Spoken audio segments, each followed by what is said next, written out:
Welcome back to 500 Nations. I'm Kevin Costner. For a lot of us, the most vivid picture of the Indian world has come from movies. Screen heroes fighting armies of hostile Indians. The tide has changed in movie making, thankfully, but the image of Indian warriors riding across the Great Plains still remains the universal symbol of all American Indians. Yet even with this vivid image, we know little about the people and the legendary individuals who led them. Men who fought and sacrificed everything for their nations. In this hour, we'll see the people of the plains in a different light. But first, we'll travel even farther west to a place where hundreds of thousands of Indian people lived in one of the most beautiful and peaceful regions of the continent, California. Welcome to Part 7 of 500 Nations, Struggle for the West.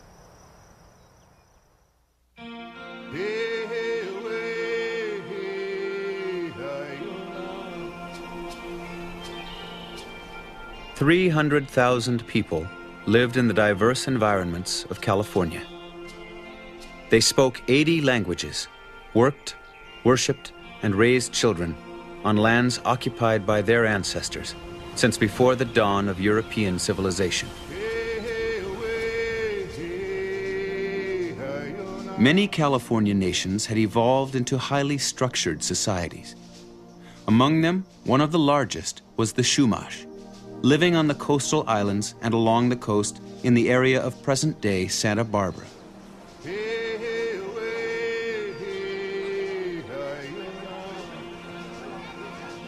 Large Chumash towns supported a professional class of astrologers, priests, government leaders, and healers. Workers belonged to centuries-old craft guilds of basket and canoe makers.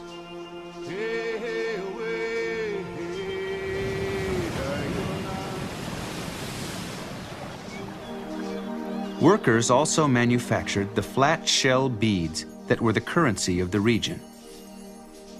Production and control of the money supply placed the Chumash nation at the center of the Southern California economy. In the late 18th century, this complex world of the ancient Chumash and their coastal neighbors would be changed forever. In 1772, Spanish missionaries, led by Father Junipero Serra, arrived in Chumash territory. Believe me, when I saw their general behavior, their pleasing ways and engaging manners, my heart was broken to think that they were still deprived of the light of the Holy Gospel. Father Junipero Serra, Spanish missionary.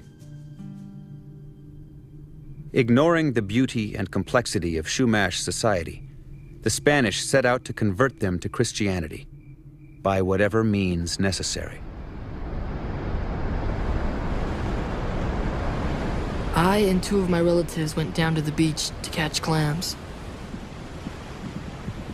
We saw two men on horseback coming rapidly towards us. My relatives were afraid, and they fled with all speed. It was too late. They overtook me and lassoed and dragged me for a long distance. Their horses running.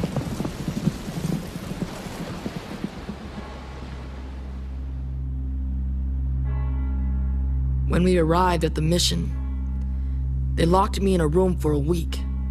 The father told me that he would make me a Christian. One day they threw water on my head and gave me salt to eat. And with this, the interpreter told me that now I was Christian, and that I was called Jesus.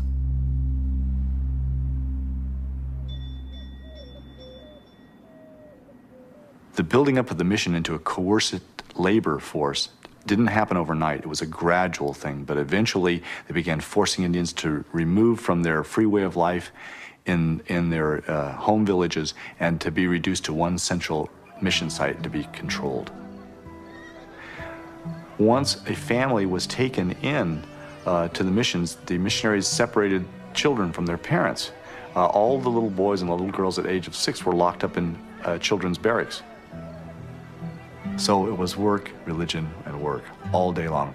Highly structured, highly supervised. Indian people were put to work tanning, blacksmithing, and caring for the mission herds.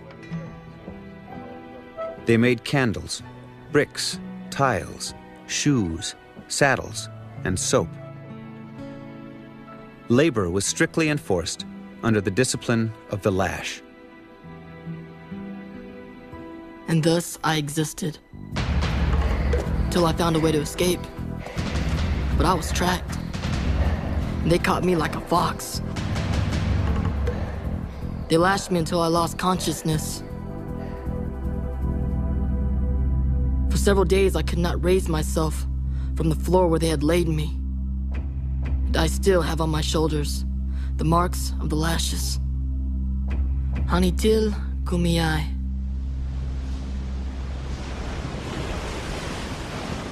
For over 50 years, the mission system, backed by Spanish arms, exerted control over the California coast, crushing every revolt. Inside the missions, disease and harsh living conditions contributed to a genocidal death rate. The average life of a mission Indian was about less than 12 years. For children, it was less than 6 years. And so there was a constant need to feed this beast with laborers.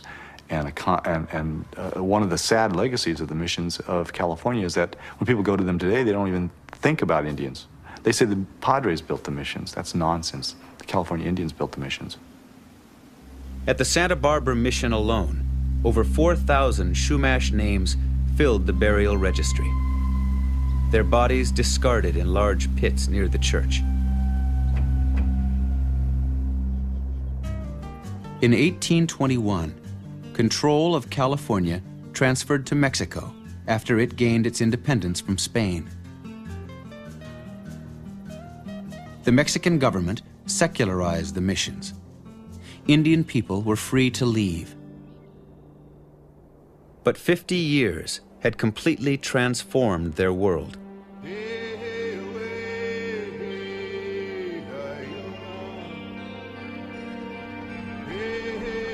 Old villages were gone.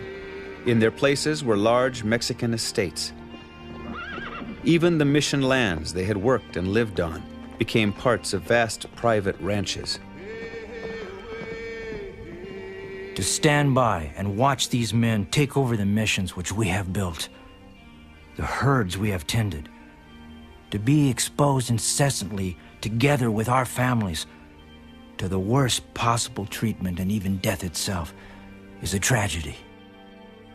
Mission San Luis Rey, neophyte. Homeless and left with few choices for survival, mission Indians were forced to exchange one master for another, becoming peasant workers on the rancherias. Many of the rich men of the country had from 20 to 60 Indian servants whom they dressed and fed.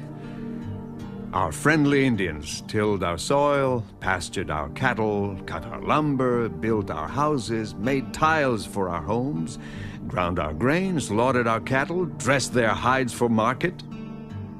While the Indian women made excellent servants, took good care of our children, made every one of our meals. Salvador Vallejo, Mexican landowner. In 1848, after the Mexican-American War, California passed from Mexican to American hands. Soon after, gold was discovered in the north, bringing a rush of miners onto the lands of interior nations who had been out of the reach of coastal missions and Mexican ranches.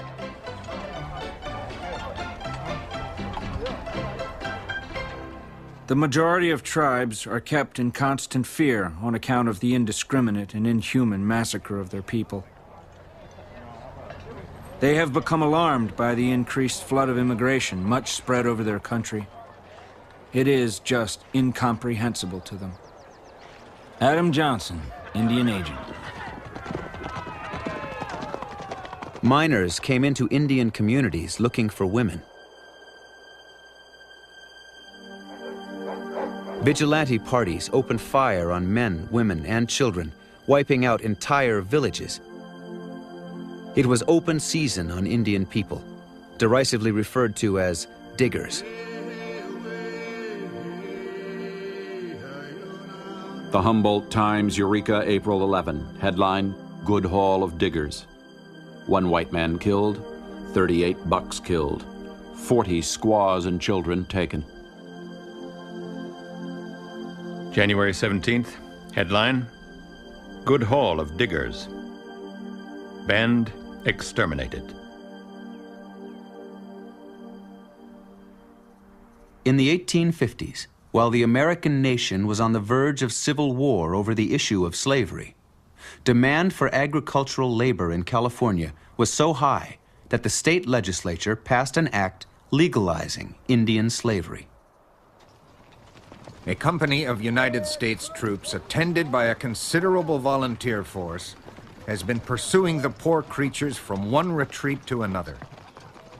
The kidnappers follow at the heels of the soldiers to seize the children when their parents are murdered and sell them to the best advantage. W.P. Dole, Indian Agent. Only 30,000 native Californians survived the gold rush. 10% of what had been the most densely populated Indian area north of Mexico.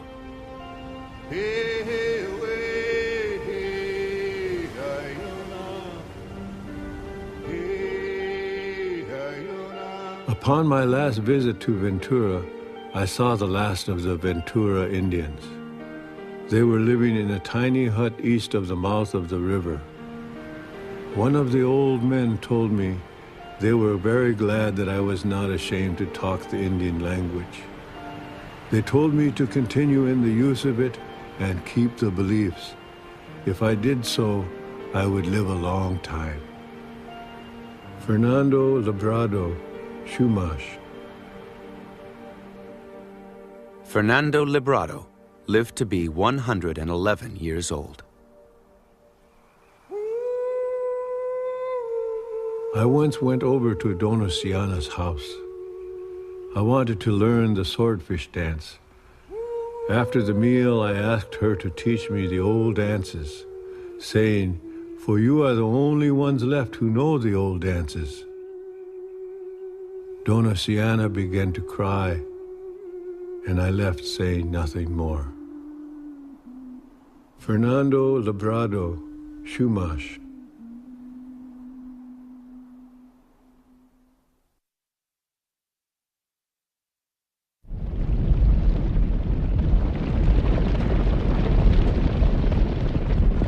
For thousands of years, the buffalo thundered across the Great Plains, a vast sea of grassland rising from the Mississippi River to the Rocky Mountains. Living off the herds were a scattering of nomadic Indian nations. My grandmother told me that when she was young, the people themselves had to walk. In those times, they did not travel far nor often. In 1680, the Spanish were driven out of the Southwest by the Pueblo nations. As they fled, they left behind their horse herds, an animal that would change the way of life for Indian nations across the continent. When they got horses, they could move more easily from place to place. Then they could kill more of the buffalo and other animals. And so they got more meat for food and gathered more skins for lodges and clothing. Iron Teeth, Cheyenne. A new culture developed based on the relationship between man and horse. My horse fights with me, and he fasts with me. Because if he is to carry me into battle, he must know my heart, and I must know his. Or we shall never become brothers. I've been told that the white man, who's almost a god, and yet a great fool, does not believe that the horse has a spirit. This cannot be true. I have many times seen my horse's soul in his eyes. Plenty coo, crow. With the coming of the horse, the nations of the plains would become legendary. The Crow, Cheyenne, Sioux, Blackfeet, Arapaho, Pawnee, Kiowa, Comanche, and for generations, their way of life flourished. Then in 1858, gold was discovered at Pikes Peak, Colorado. 4 years later, the Homestead Act opened the region to white settlement. Almost instantly, the invasion became a flood. In 1 year alone, 100,000 immigrants swarmed across the plains over 2 main roads, spreading a wide swath of destruction. To protect travel on the immigrant roads, the United States erected a network of forts across the plains and churned out cadets at West Point specially trained for Indian warfare. It was the Army's mission to force mobile nations who hunted over large territories onto confined areas, reservations. Indian people were faced with only 2 options: to give up their homelands and way of life, or fight the American army. Although some chose armed resistance, many Indian leaders responsible for the protection of large villages of women, children, and elderly saw little hope in fighting. Among these were 2 Cheyenne leaders, Black Kettle and White Antelope. They were willing to give up lands to maintain peace and bring their people safely through the dangerous era.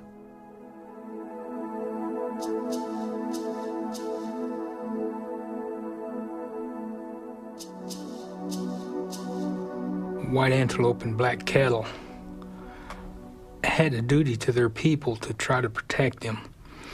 And to do this, they had to maintain peace. So they felt that it was their duty to go out and make peace with the United States. So they did. Black Kettle and White Antelope ceded vast Cheyenne lands to the United States in 1861 and agreed to confine themselves to a reservation in exchange for protection from soldiers and settlers and assistance of food and money to replace lost hunting lands. They then traveled to Washington to meet with President Lincoln. Lincoln presented Black Kettle with a large American flag and White Antelope with a Medal of Peace. But over the next 3 years, continued unrest on the plains fanned rumors of an impending Indian war. In Denver, Governor John Evans inflamed public opinion by fabricating stories of Cheyenne hostilities and encouraged civilians to take up arms against them. Seeking protection for their peaceful bands, Black Kettle and White Antelope undertook the dangerous trip to Denver to meet with Governor Evans. All we ask is that we may have peace with the whites. I want you to give all the chiefs of the soldiers here to understand that we are for peace, and that we have made peace, that we may not be mistaken by them for enemies. Black Kettle, Southern Cheyenne. Black Kettle and White Antelope were promised safety for their people if they camped near Fort Lyon in southern Colorado. But the military commander of Colorado, Colonel John Chivington, had no plans for peace with any Indian people. Damn any man who sympathizes with Indians. I have come to kill Indians and believe it is right and honorable to use any means under God's heaven to kill them. Colonel John Chivington. Black Kettle and White Antelope had been told where to camp and that they had nothing to fear from the U.S. Army. Why would they worry? They were under the protection of the American flag. They were under the protection of the international peace sign, the white flag. At dawn on November 29th, 1864, Chivington's Colorado volunteers rode through the snow toward Black Kettle and White Antelope's sleeping camp at Sand Creek.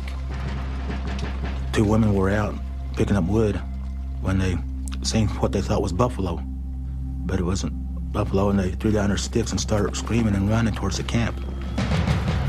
Cheyenne George Bent was startled awake. I heard shouts and the noise of people running about the camp. I jumped up and ran out of my lodge. From down the creek, a large body of troops was advancing at a rapid trot.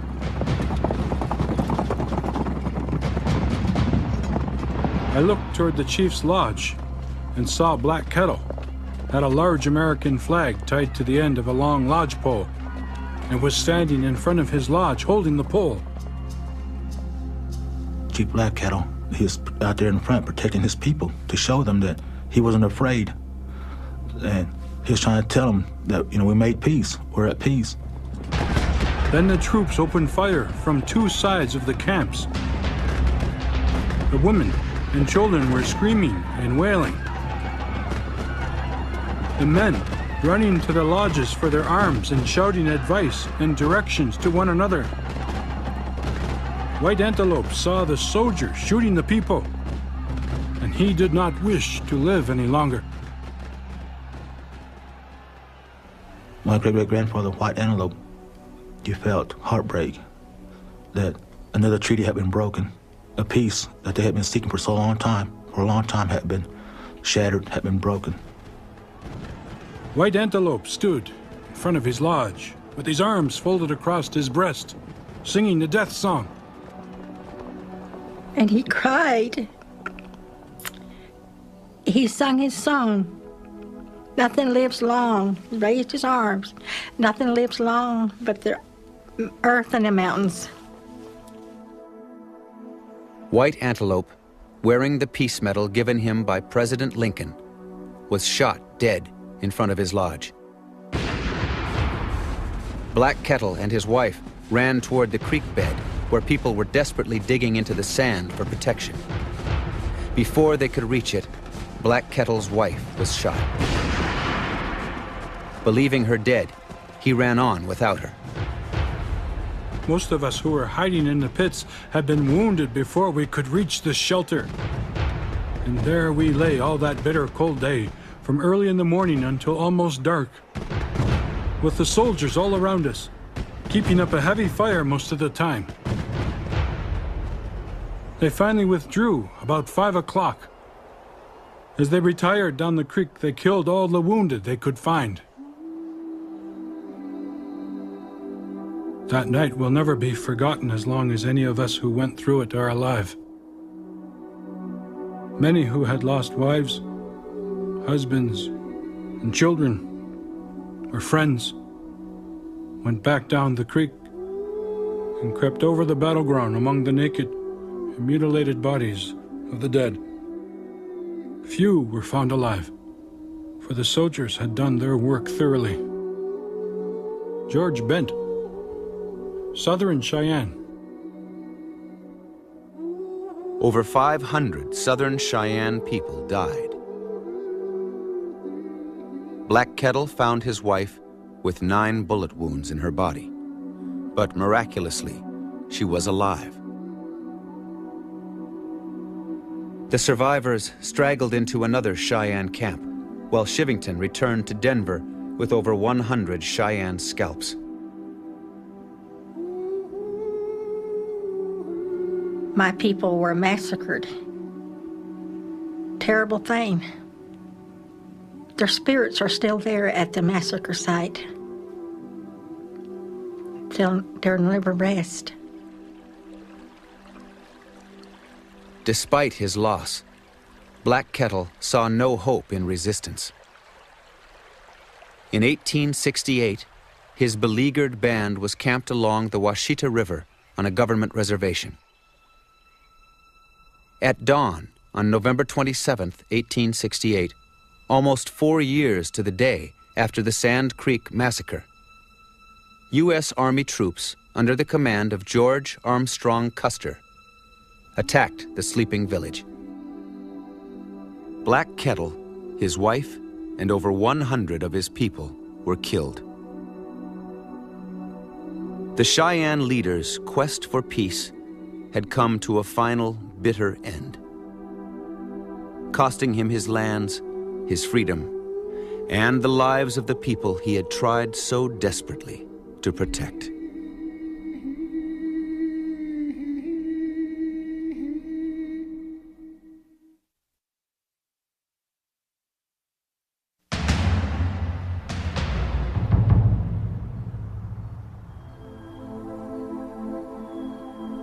I was born upon the prairie, where the wind blew free and there was nothing to break the light of the sun.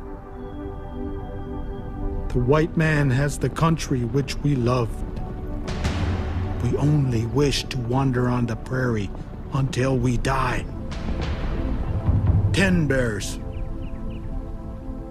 South of the Cheyenne, the Goigu, or Kiowa Nation, lived on lands including parts of present-day Texas, Oklahoma, and Kansas. They were also being pushed onto reservations by treaties and the United States Army. But the message of Black Kettle's betrayal resounded across the plains. The good Indian, he that listens to the white man, gets nothing. The independent Indian is the only one that is rewarded. Sit daide, Kiowa. To many, the only path open was armed resistance. A growing number of Kiowa rallied behind an uncompromising leader, Set Daide. A long time ago, this land belonged to our fathers. But when I go down to the rivers, I see camps of soldiers on its banks.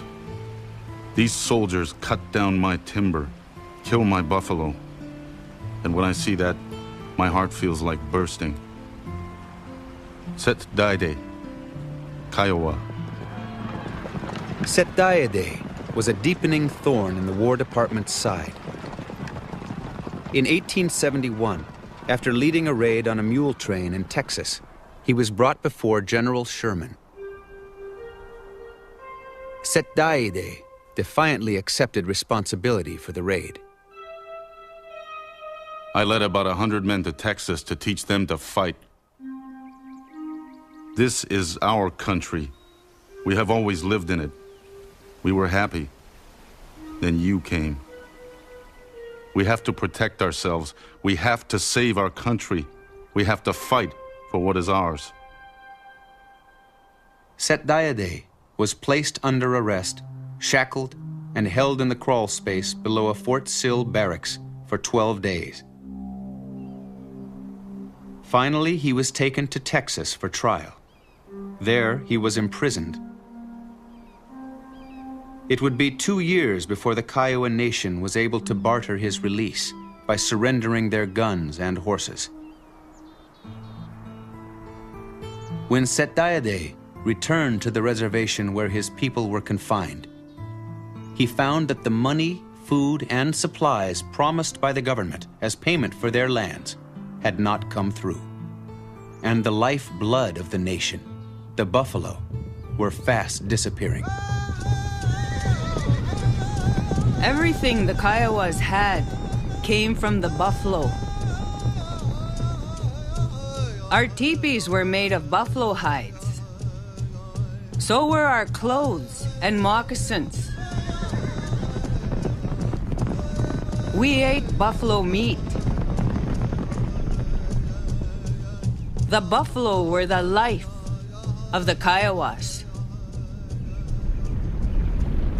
The U.S. recognized that without the buffalo, the Plains nations could not survive and would have little choice but to remain on reservations and live off the meager government rations.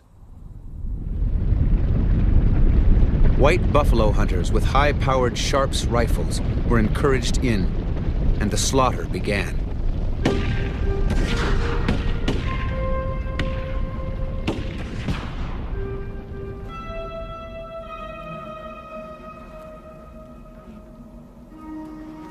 Has the white man become a child that he should recklessly kill and not eat? When the Kiowa slay game, they do so that they may live and not starve. Set Daide, Kiowa. The slaughter proceeded at an astonishing pace. Thousands of animals were killed every day. The buffalo hunters have done more to settle the vexed Indian question than the entire regular army. For the sake of lasting peace, let them kill, skin, and sell until the buffaloes are exterminated. General Phil Sheridan, U.S. Army. In a desperate struggle for survival, the Southern Plains nations went to war to save the buffalo. In the summer of 1874, thousands of Indian people flooded off the reservations. And in that moment of freedom, Setdayade and others led an allied Indian force in an attack on a buffalo hunters' camp at Adobe Walls, Texas. But they were no match for the hunters with their powerful buffalo guns. Defeat was followed by massive military expeditions by the United States Army to force the Southern Plains nations back onto reservations. In the fall, Setdayade was forced to surrender and was returned to the penitentiary at Huntsville, Texas. Later, it was reported that he had committed suicide by leaping out of a window. The Kiowa believed he was murdered. They killed Setdayade. That's what I was always thinking of the Kiowa people. They killed him. He didn't kill himself. He's too much of a man to do anything like that. He's too much of a chief to do. Chiefs don't do that. By winter, all Kiowa bands had been forced back to the reservation. The following spring, the last of the Cheyennes surrendered, followed soon after by the last free Comanche. Determined to break the Southern Plains nations forever, the Army rounded up 10,000 Indian horses. Almost 1,000 were shot. The rest sold at auction. By 1890, the buffalo population of 50 million had been reduced to fewer than 1,000. The war to save the buffalo and a way of life had been lost. The Kiowas were camped on the north side of Mount Scott, those of them who were still free to camp. One young woman got up very early in the morning. The dawn mist was still rising from Medicine Creek. And as she looked across the water, peering through the haze, she saw the last buffalo herd appear, like a spirit dream. Straight to Mount Scott, the leader of the herd walked. Behind him came the cows and their calves, and the few young males who had survived. As the woman watched, the face of the mountain opened.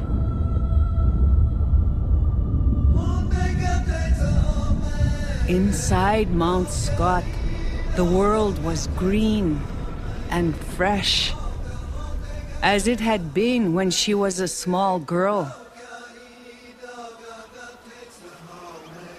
The rivers ran clear, not red.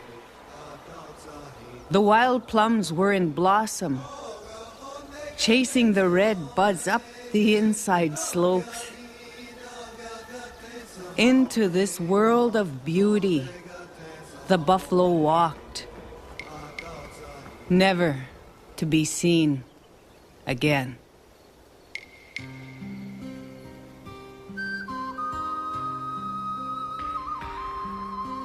Sometimes at evening I sit looking out. The sun sets, and dust steals over the water. In the shadows, I seem again to see our Indian village, with smoke curling upward from the lodges. And in the river's roar, I hear the yells of the warriors, the laughter of the little children as of old. It is but an old woman's dream.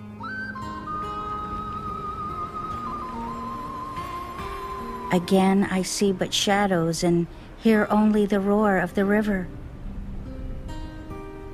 And tears come into my eyes. Our Indian life, I know, is gone forever.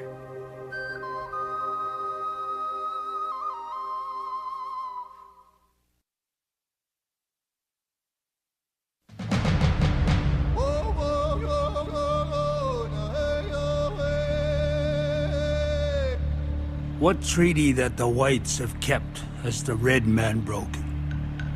Not one. What treaty that the white man ever made with us have they kept? Not one. Sitting Bull, Hunkpapa. The northern plains mirrored the south, with Indian nations being driven onto reservations. Yet a handful of leaders refused to sign treaties and were determined to remain free at any cost. These defiant leaders became heroes to Indian people across the plains. Among them, 2 men from the Sioux nations stood alone. One was the venerated Hunkpapa holy man, Sitting Bull. The other was a young Oglala fighting man whose fierce military genius struck fear into his enemies and inspired fervent followers. His image would never be captured by photographers or artists, but his spirit of pride and resistance would be carried on by his people. His name was Crazy Horse. In the summer of 1876, thousands of Cheyenne, Arapaho, and people from many Sioux nations fled the reservations to join Sitting Bull and Crazy Horse in a great encampment along the Little Bighorn River in present-day Montana. The gathering, possibly the largest in Plains history, swelled to 8,000, with camp circles stretching for miles. The Indian people were well aware that this could be their last great celebration of freedom.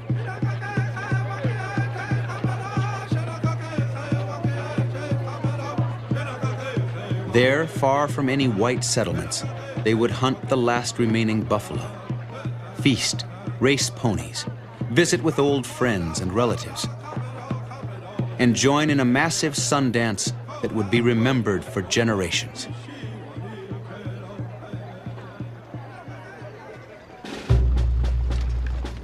On June 25, 1876, as the United States prepared to celebrate 100 years of freedom, 5 companies of the 7th Cavalry under George Armstrong Custer advanced on Sitting Bull's camp.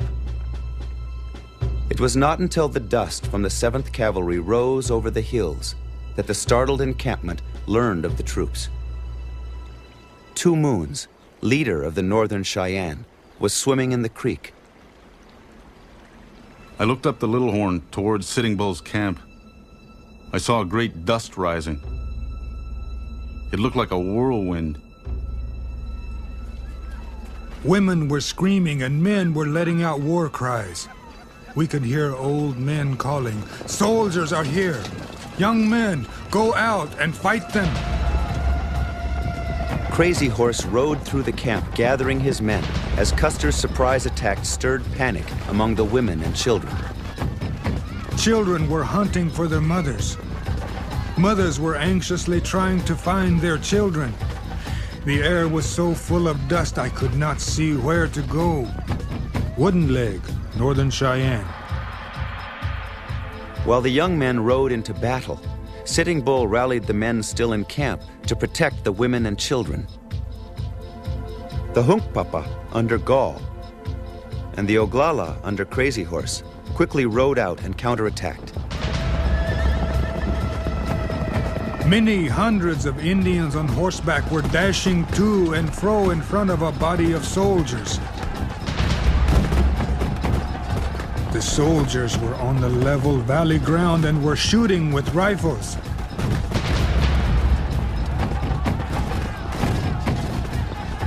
Not many bullets were being sent back at them, but thousands of arrows were falling among them. Wooden Leg, Northern Cheyenne. A big dust was whirling on the hill, and then the horses began coming out of it with empty saddles. Black Elk, Oglala.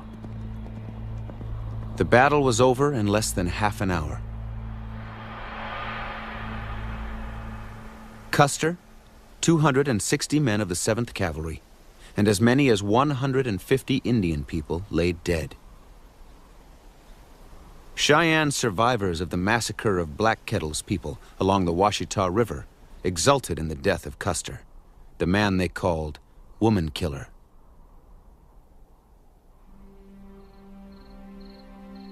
But that night, Sitting Bull was reflective. My heart is full of sorrow that so many were killed on each side. But when they compel us to fight, we must fight. Tonight, we shall mourn for our dead, and for those brave white men lying on the hillside. Sitting Bull, Hunkpapa. The next day, firing the grass as cover, the Indian forces broke camp and headed toward the Bighorn Mountains. News of the battle reached the outside world on July 4th, 1876, dampening a giddy U.S. centennial celebration. The next morning's newspapers, ignoring all evidence, called it a massacre.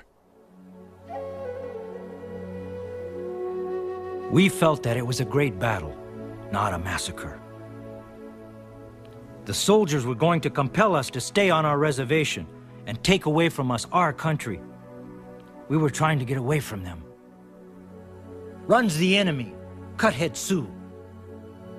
Outraged by what was seen as an affront to their national pride, the American public cried out for immediate reprisal. Punitive expeditions were sent out, mercilessly hunting down the last free bands of the northern plains. Sitting Bull's Hunkpapa escaped into Canada, where they received political asylum. Crazy Horse's Oglala took refuge in the Black Hills, where the full force of the United States Army was turned on them. For months, the Army was unable to defeat or capture the Oglala leader. Finally, the U.S. made peace overtures to Crazy Horse, promising land, generous subsidies, and protection if he and his starving people turned themselves in. On May 5th, 1877, after nearly a year of successfully eluding the all-out manhunt, Crazy Horse led nearly 1,000 followers to surrender at Camp Robinson. Oglala, already at the agency, lined the route, singing and cheering. One U.S. Army officer marveled that it was a triumphal march, not a surrender. The leader, who had known nothing but the freedom of the plains, was stripped of his horse and gun. Then, 4 months later, on September 5th, 1877, believing he was going to a meeting with the commander of Fort Robinson, Crazy Horse was led past an armed guard to the doorway of a building. Inside was a small barred cell, 3 feet wide by 6 feet tall. Crazy Horse resisted. A soldier thrust a bayonet into his back. That night, as Crazy Horse lay dying, he told his father, "Tell the people, it is no use to count on me anymore."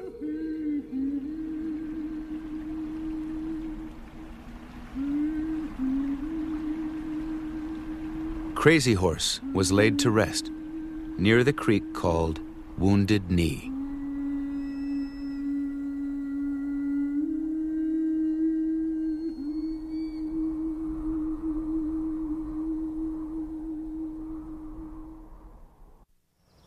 As Americans, or people in any free society, we cherish our independence and know that the cost to secure this hard-won commodity is often measured in human lives.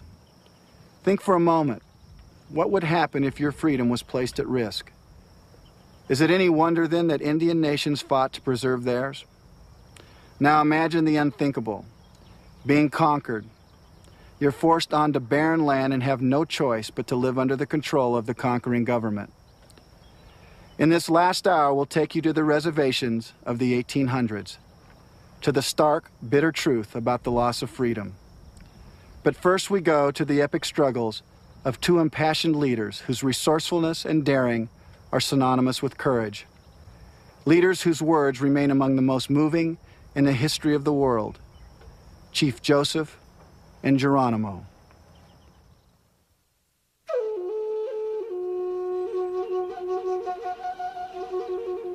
My father sent for me. I saw he was dying. I took his hand in mine. He said, "My son, never forget my dying words. This country holds your father's body. Never sell the bones of your father and your mother." I pressed my father's hand and told him I would protect his grave with my life.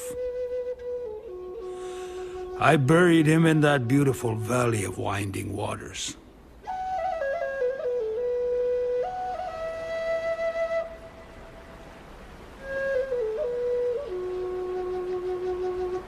I love that land more than all the rest of the world. Chief Joseph, Nez Perce. Upon his father's death, 31-year-old Hinmutuyahlatkit, known as Chief Joseph, became head of a band of Nez Perce whose home was the Wallowa Valley, 250 miles east of present-day Portland, Oregon. Famed for their selective breeding of horses, particularly the Appaloosa, the Nez Perce had always been friends to the Americans. But with the opening of the Oregon Territory and the end of the American Civil War, white settlers, cattlemen, and gold miners came to covet the rich Nez Perce land. Ignoring their long friendship with the Indian nation, the U.S. government supported the settlers' claims. In 1877, General Oliver Howard entered the Wallowa Valley with orders from Washington to remove the Nez Perce by treaty or by force.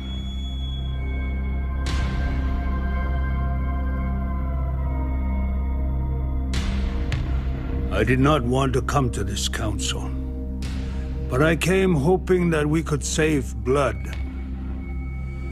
The white man has no right to come here and take our country.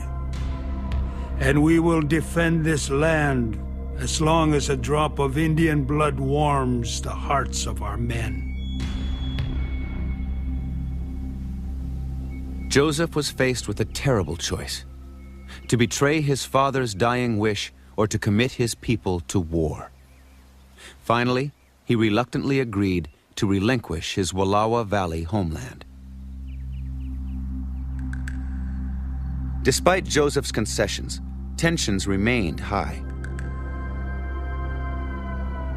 As the Nez Perce were preparing to move onto the reservation, a youth whose father had been murdered by settlers gathered several friends and killed 4 settlers who were known to have committed atrocities against Nez Perce people. I know that my young men did a great wrong, but I ask, who was the first to blame? Their fathers and brothers had been killed. Their mothers and wives had been disgraced. They had been told by General Howard that all their horses and cattle were to fall into the hands of white men. I would have given my own life if I could have undone the killing of white men by my people. Chief Joseph, Nez Perce. When 7 more whites were killed, General Howard sent a military force against the Indian nation. Nez Perce leaders responded by dispatching a truce delegation under a white flag to meet Howard's advancing army. Howard's men opened fire.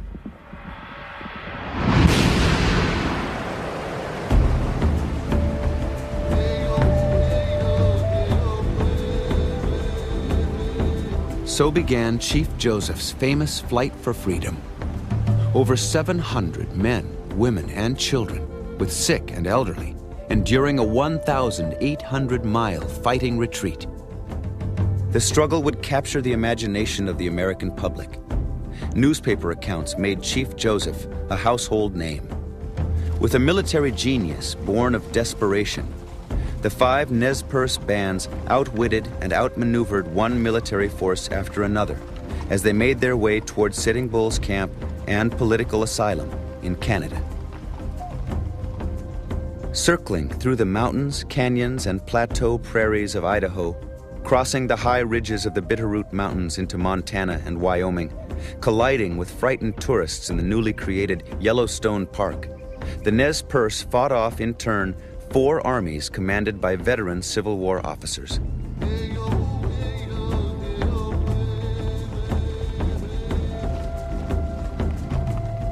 After 105 days of constant pursuit, the Nez Perce reached the Bear Paw Mountains in Montana, 1 day from Sitting Bull's camp and freedom.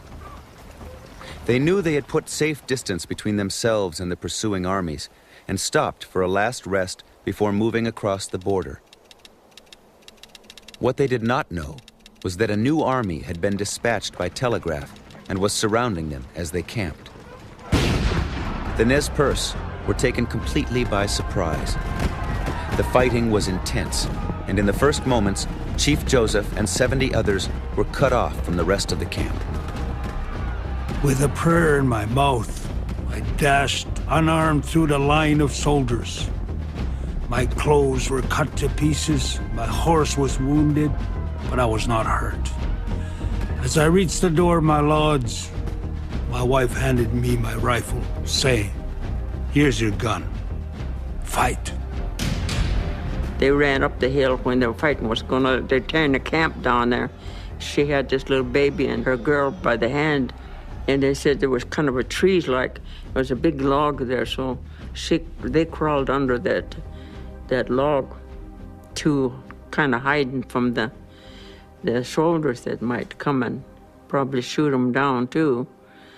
And they just stayed there till everything was quiet.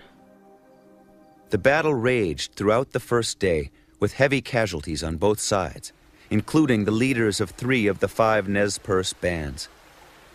By the second day, the Nez Perce were dug in and fighting from trenches. The army could not mount an attack without heavy losses. Finally, on October 5th, General Nelson A. Miles called Chief Joseph to peace talks under a flag of truce. Chief Joseph went to General Miles and gave up his gun, only 1 day from Sitting Bull's camp and Canadian asylum. I am tired of fighting. Our chiefs are all killed. The old men are all dead. The little children are freezing to death. I want to have time to look for my children and see how many of them I can find. Maybe I shall find them among the dead. Hear me, my chiefs. I am tired. My heart is sick and sad. From where the sun now stands, I will fight no more forever.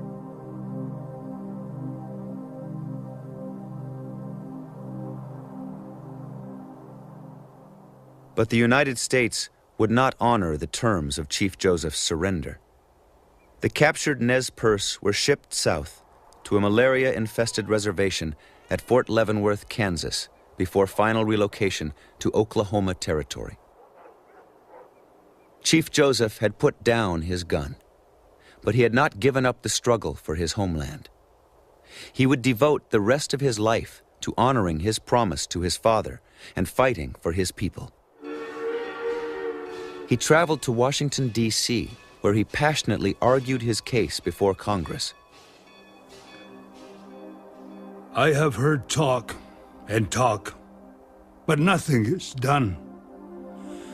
Good words do not last long unless they amount to something.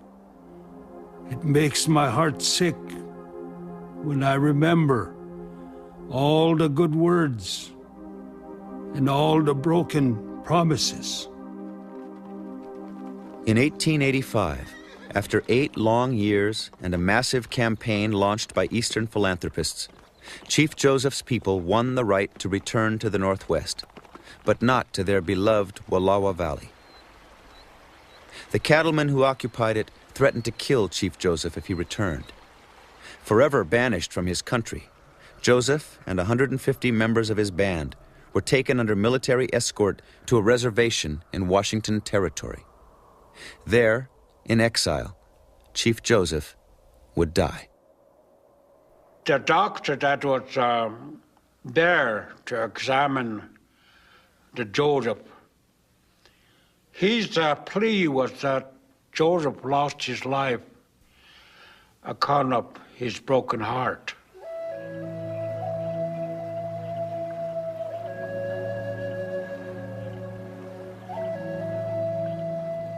If the white man wants to live in peace with the Indian, he can live in peace. Treat all men alike. Give them all an even chance to live and grow. You might as well expect the rivers to run backward, as that any man who was born a free man should be contented when penned up and denied liberty to go where he pleases. Let me be a free man, free to travel, free to stop, free to work, free to choose my own teachers, free to follow the religion of my fathers, free to think and talk and act for myself. Chief Joseph Nez Perce.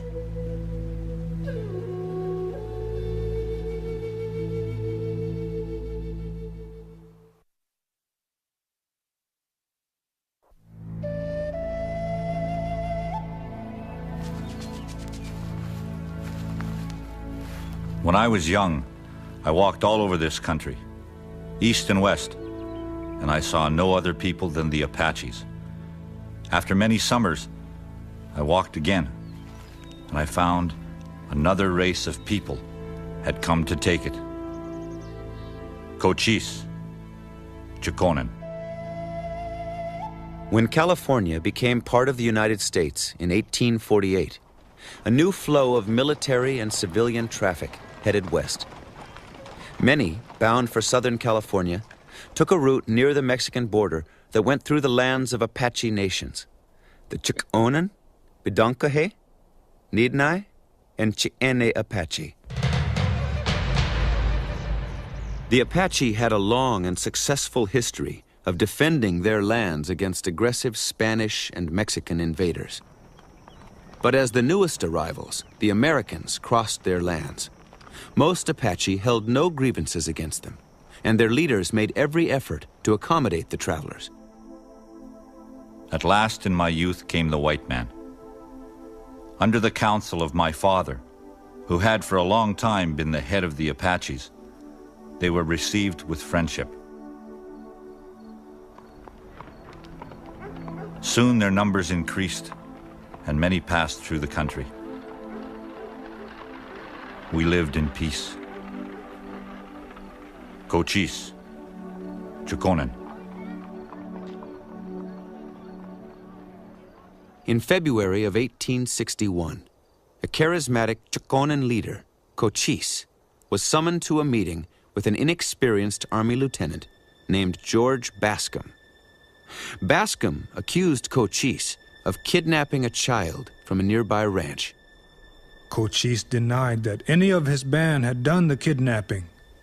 Bascom accused the chief of telling a lie. Cochise was very proud of making his word good, and no greater offense could have been offered him. Taklugi, Nidnai. Bascom ordered Cochise arrested, but the Apache leader escaped through heavy gunfire. The men who accompanied Cochise were held by Bascom and executed soon after. At last your soldiers did me a great wrong. And I and my people went to war with them. Cochise, Chokonen. Cochise cut off passage through Apache Pass. The United States responded by sending General James Carleton to establish Fort Bowie in Apache Pass. There is to be no council held with the Indians. The men are to be slain whenever and wherever they can be found. The women and children may be taken as prisoners. I trust that these demonstrations will give those Indians a wholesome lesson. But the long and intense efforts of the United States Army would have little success. Based at his stronghold high in the Rocky Dragoon Mountains, Cochise fought a successful guerrilla war against the U.S. cavalry for the next 9 years. Finally, in 1872, General Oliver Howard traveled to Cochise's stronghold to sue for peace. Cochise agreed to lay down his arms for a promise that his people would be allowed to live on their own land in Apache Pass. Howard's promise would hold true through the remaining 2 years of Cochise's life. Then, in 1876, the United States dissolved the Apache Pass Reservation and ordered the people to the barren San Carlos Reservation. The Creator did not make San Carlos. It is older than He.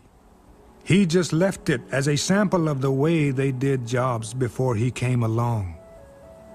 Take stones and ashes and thorns, and with some scorpions and rattlesnakes thrown in, dump the outfit on stones, heat the stones red hot, set the United States Army after the Apache, and you have San Carlos.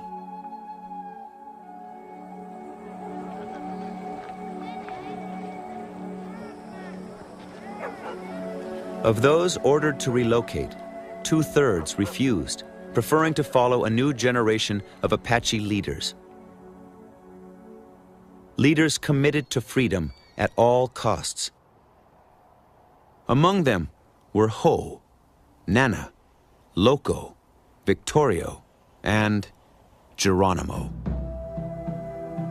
Ho told them that he could offer them nothing but hardship and death.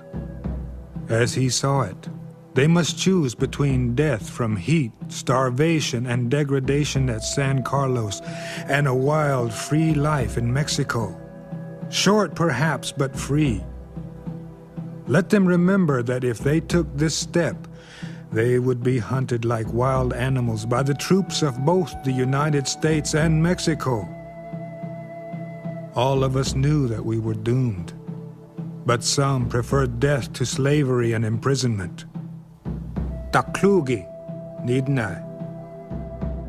Geronimo's strength of will had been forged much earlier when his wife, children, and mother were killed in a Mexican raid on his village. He had been away from home and came back and found his entire family scattered all over in the yard, dead. The Americans and the Mexicans rode horses with shoes, and so he knew that they were the ones that had come and destroyed his family. And he made a vow then that he would kill every Mexican and every American that he saw. Now he would lead the Apache through their greatest test. The final Apache resistance was a monumental expression of human pride and love of freedom. We are vanishing from the earth. Yet, I cannot think we are useless, or God would not have created us. For each tribe of men God created, He also made a home. In the land created for any particular tribe, He placed whatever would be best for the welfare of that tribe. Thus, it was in the beginning, the Apaches and their homes, each created for the other by God Himself. When they are taken from these homes, they sicken and die. How long will it be until it is said, there are no Apaches? Geronimo Bedonkahe.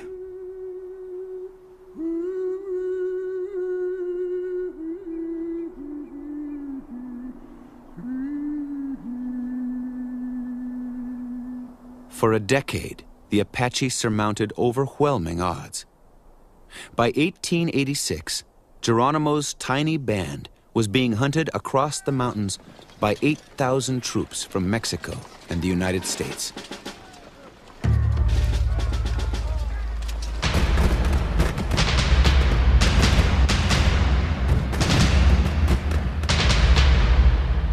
He was losing all his warriors and his family. He could never beat them because there was always somebody there, and there were so many. And he was losing his own people. And he said, if I keep fighting, there will never be any more of us. At that time, Geronimo's band consisted of 17 men. He had also Lozan, known as the woman warrior. Geronimo was handicapped by the presence, too, of women and children who must be defended and fed. Nobody ever captured Geronimo. I know. I was with him. Anyway, who can capture the wind? Da Klugi, Nidnai. On September 3rd, 1886, Geronimo turned himself in to General Miles, who had already made his reputation as the man who finally caught Chief Joseph. As a condition of surrender, Miles promised Geronimo that his band would be taken into custody for only a short while before being released to a reservation in the Southwest. But Miles lied. Geronimo's people, and even Apache peacefully settled at the San Carlos Reservation, were shipped to Indian prisons in Florida. I was born as a prisoner of war. They promised us in the beginning that we would be held prisoners for 2 years, which went into 28 years. And I'm almost sure we're the only tribe that ever served that many years in prison.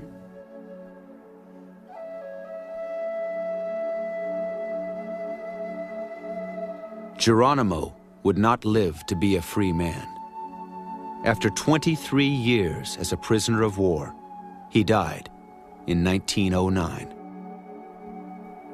What is the matter that you don't speak to me? Why don't you look at me and smile at me? I am a man. I have the same feet, legs, and hands, and the sun looks down on me a complete man. I want you to look and smile at me.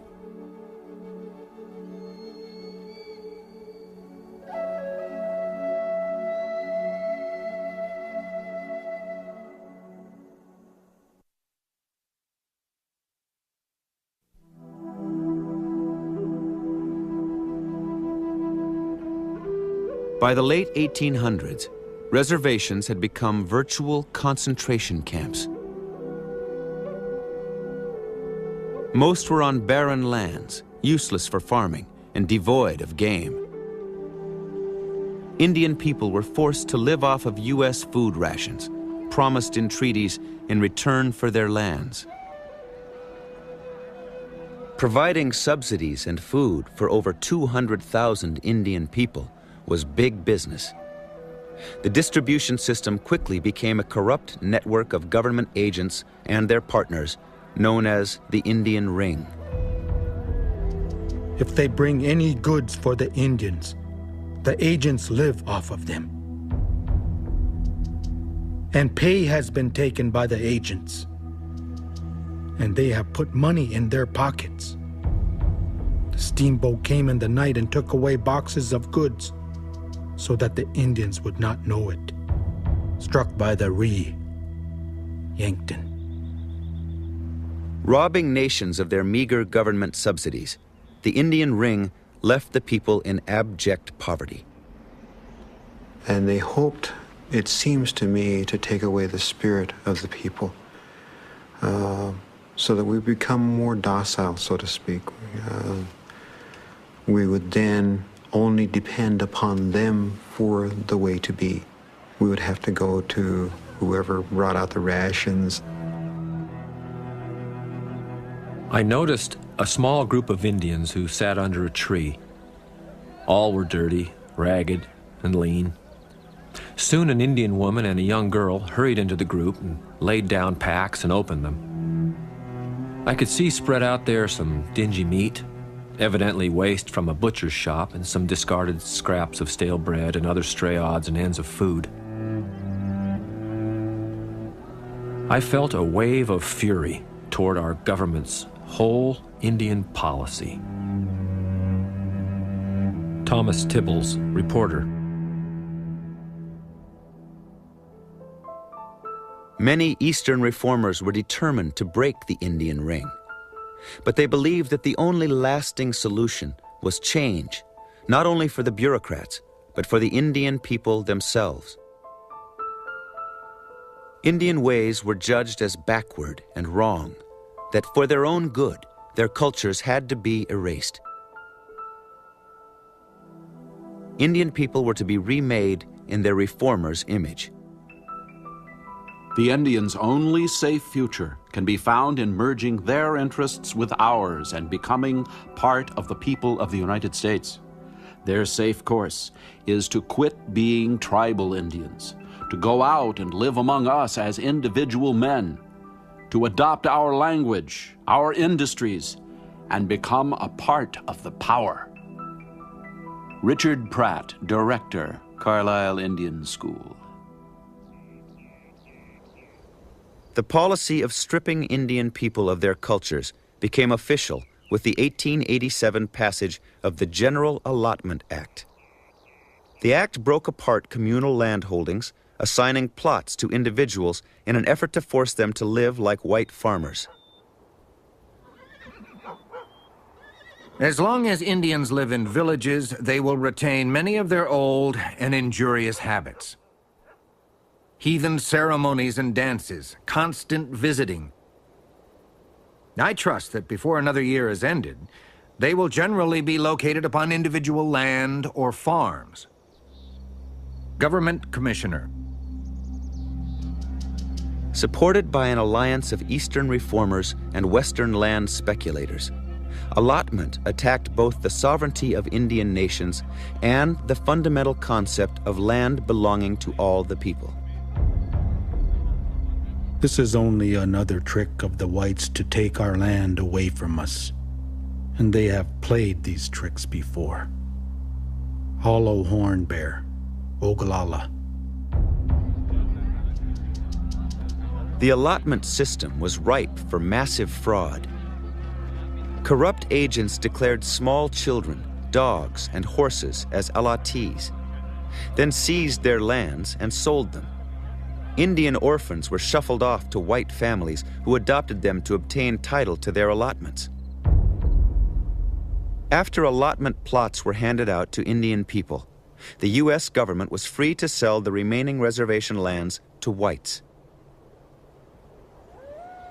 During the allotment period, Indian nations would lose 2/3 of the little land that remained in their hands.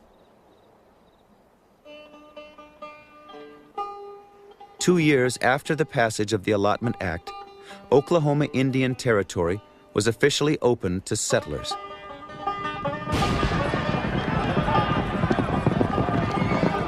What followed were the famous land rushes. The territories of the Creek, Cherokee, and other nations were overrun. Lands which had been promised them as permanent, unassailable refuges in exchange for their lands east of the Mississippi.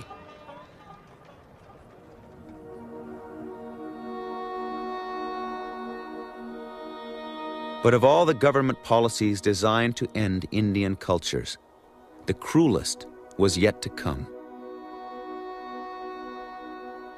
Indian people would be robbed of even their children. Across the country, Indian children, some as young as 4 years old, were taken from their parents, often by force, and sent to boarding schools.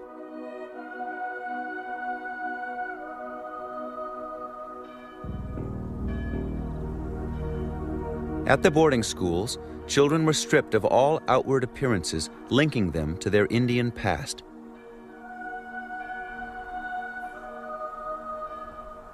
Our belongings were taken from us. Even the little medicine bags our mothers had given us to protect us from harm. Everything was placed in a heap and set afire. Next was the long hair, the pride of all the Indians. The boys, one by one, would break down and cry when they saw the braids thrown on the floor. Lone Wolf, Blackfeet. Children were forbidden to speak of their traditions and severely punished if they used their native languages. Fed distorted images of evil Indians, many came to doubt their own identity. I remember growing up that I never really felt good about myself. We were taught to be ashamed of who we were and who we are. And it hurts when you're young and you're trying to understand. We all wore white man's clothes and ate white man's food and went to white man's churches and spoke white man's talk. And so after a while, we also began to say Indians were bad. We laughed at our own people and their blankets and cooking pots and sacred societies and dances. Sun Elk, Taos. Many boarding schools were set up in converted military posts, where for decades soldiers had been trained to fight Indian people. Students slept on cots in cement barracks and were drilled daily in strict military regimen. It was like an army barrack. They marched just like they do in an army when you first go into the army. We marched to school, we marched to eat. They took us to church, we marched to church. We lived kind of an army-style life. And we went to school that way. If we thought the days were bad, the nights were much worse. This was the time when real loneliness set in. Many boys ran away, but most of them were caught and brought back by the police. We were told never to talk Indian, and if we were caught, we got a strapping with a leather belt. I remember one evening when we were all lined up in a room, and one of the boys said something Indian to another boy. The man in charge caught him by the shirt and threw him across the room. Later we found out his collarbone was broken. The priest would take a leather harness strap and he would beat my husband. And every time that strap would come down on him, how he would repeat to himself, "I'll never forget my language." He was thinking that, "I will never forget my language." The boy's father, an old warrior, came to the school. He told the instructor that among his people, children were never punished by striking them. That was no way to teach children. Kind words and good examples were much better. Lone Wolf, Blackfeet. Each day stretched into another endless day. Each night for tears to fall. Tomorrow, my sister said. Tomorrow never came. And so the days passed by, and the changes slowly came to settle within me. Gone were the vivid pictures of my parents, sisters, and brothers. Only a blurred vision of what used to be. Desperately, I tried to cling to the faded past, which was slowly being erased from my mind.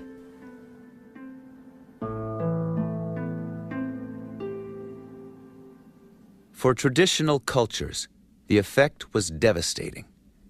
Boarding school graduates returned to the schools and encouraged new students, fresh from the reservations, to give up their traditions. Don't look back. All that has passed away. This country through here is all improved. You saw when you were coming. Cities, railroads, houses, manufactories. Boys, this was once all our country, but our fathers had not their eyes open as we have. Now, the only way to hold our land is to get educated ourselves. Henry Jones, Creek. But the home cultures were not altogether powerless against boarding school invasion.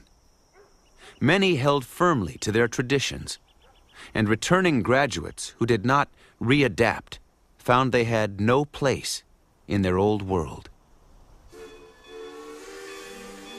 It was a warm summer evening when I got off the train at Taos Station. The first Indian I met, I asked him to run out to the pueblo and tell my family I was home. The Indian couldn't speak English, and I had forgotten all my Pueblo language. Next morning, the governor of the pueblo and 2 war chiefs came into my father's house. They did not talk to me. They did not even look at me. The chiefs said to my father, "Your son, who calls himself Raphael, has lived with the white men. He has been far away. He has not learned the things that Indian boys should learn. He has no hair. He cannot even speak our language. He is not one of us." Sanok, Taos. These things that made life for us the most important thing, these were the things that took away from us. And today, so many of our Indian children have forgotten their language, even here on our reservation, because they took that language away from us, our language that God gave us.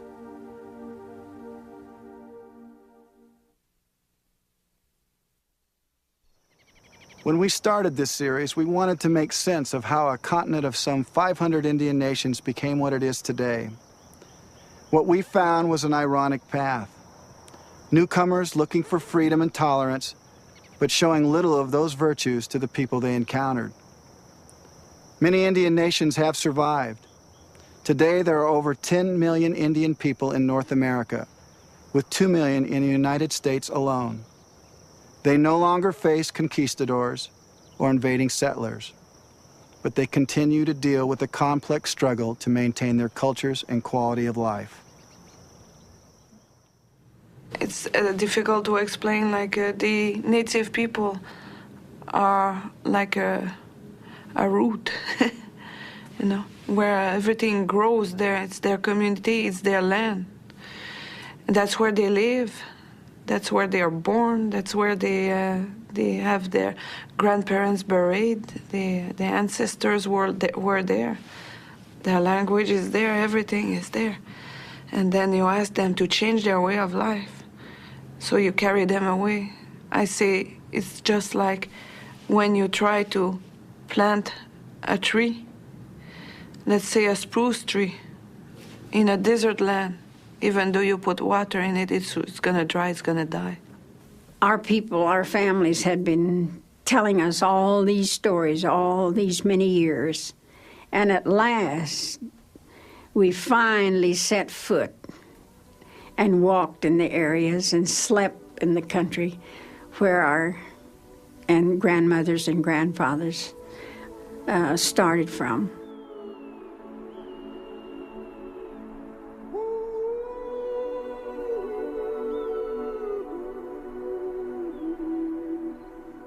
And I can just imagine how my grandmothers and my grandfathers would have felt if they had come back like I did.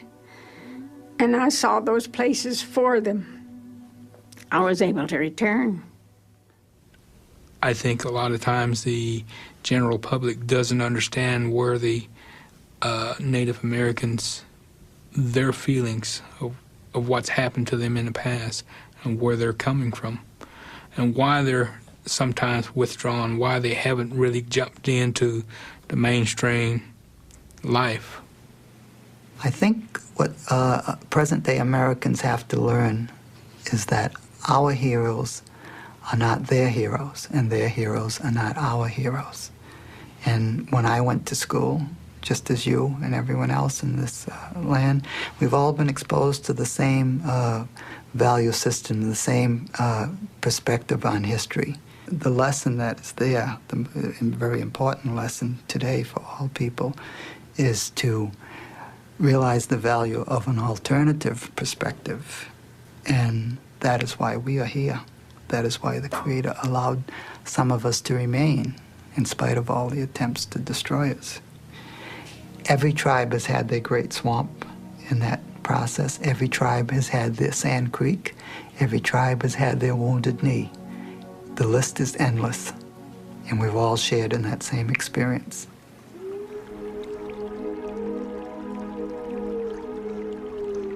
I went to a meeting at Wounded Knee in November when there was snow all over the ground, and we were on our way to the burial site. I could not help but think back, and there was a feeling there. There was a feeling that those that were there in the grave were trying to tell me something, and it brought tears to my eyes. And I stood there, and there was a spirit that came over, and I could feel that spirit. It was the Spirit of God.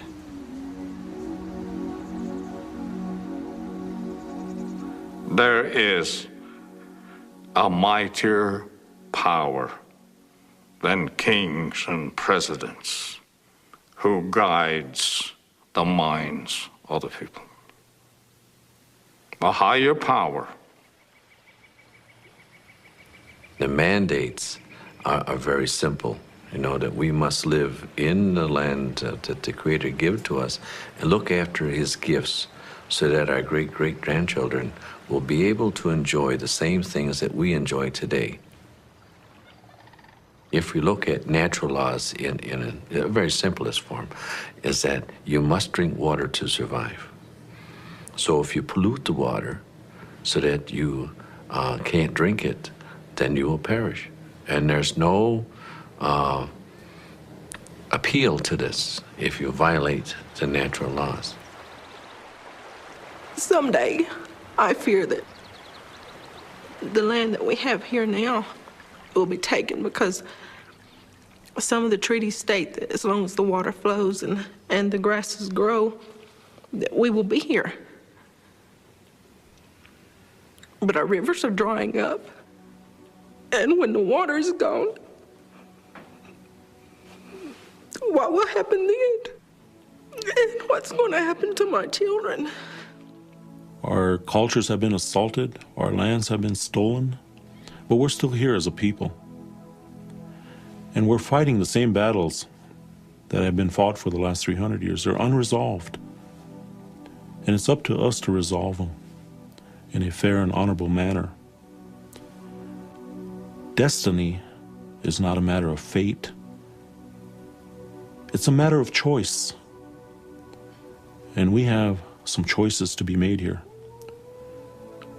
We have the choice of continuing to survive on this planet as Indian people. That's our goal, and we're going to accomplish that. We're going to be here for many, many years to come.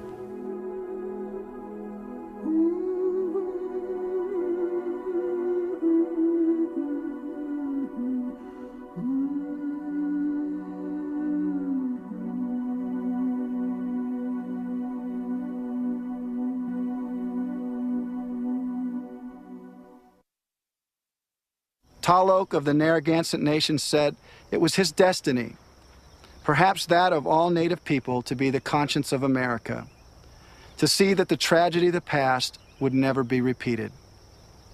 Hopefully now that we've had a glimpse of the other side of the American story, we too can be a part of that collective conscience. Thank you for joining us.